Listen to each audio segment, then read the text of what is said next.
अब मान्य हर्कराज राईले धेरै नै राख्नु भएको रहेछ, तर उहाँले राख्नुभएका संशोधनहरू यहाँ प्रस्तुत हुन पाएन, त्यसैले म त्यतातिर गइन। यद्यपि एउटा बुँदा चाहिँ उहाँको महत्त्वपूर्ण लागेको छ मलाई। दफा 9 मा मान्य हर्कराज राईले यो अनुसूची 1 को शीर्षकमा पेट्रोलमा प्रति लिटर 15 को सट्टा 5 रुपियाँ राख्नुपर्ने, हाई स्पिड डिजलमा हरित कर दर प्रति लिटर रुपियाँ 13 को सट्टामा 3 रुपियाँ राख्नुपर्ने भनेर कर नीति नै प्रस्ताव गर्नुभएको रहेछ। यसमा चाहिँ म मान्यज्यूलाई के निवेदन गर्न चाहे भने यो थपिएको दायित्व होइन। यसपालि हामीले ठूलो कन्सोलिडेसन गरेका छौं भन्सार नीतिमा।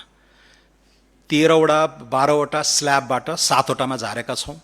धेरै दरहरूलाई हामीले स्क्रैप गरेका छौं, अन्तशुल्कहरू स्क्रैप गरेका छौं, भन्सार दरहरू घटाएका छौं र कोही सडक मर्मत तथा सुधार दस्तुर भनेर लगाइने कर, कता पूर्वाधार विकास कर भनेर ल्याइएकाहरूलाई चाहिँ हामीले एकै ठाउँमा राखेर हरित कर, ग्रीन ट्याक्स, जसले वातावरणमा प्रदूषण गर्छ त्यस्ता आयातित वस्तुहरूलाई चाहिँ एकै ठाउँमा राखेर हरित कर भनेर परिभाषित गरी